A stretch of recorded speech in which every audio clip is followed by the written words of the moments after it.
Forest fires happen every year in Brazil, but it was the sheer scale this year that shocked the world. The so-called world's lungs were on fire. Strong criticism firstly from within Brazil, then the rest of the world, forced President Jair Bolsonaro to respond. Isso não pode servir de pretexto. Forest fires happen all over the world, so this is no reason to impose international sanctions.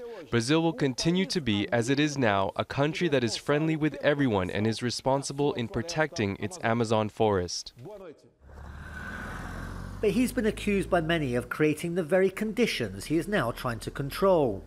But there's a defiance from the president and resentment from his supporters at other countries telling Brazil what to do.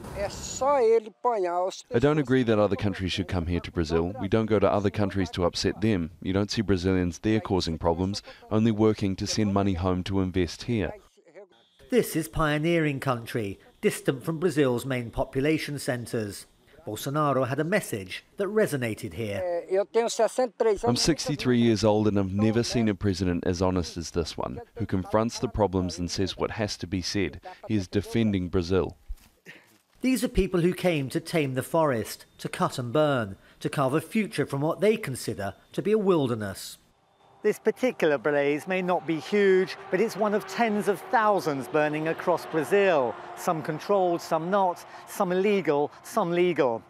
What's clear is that few will be investigated, but the consequences will eventually be felt around the world. The fires are being put out, but what's left is this, blackened devastation, which will take many years to recover.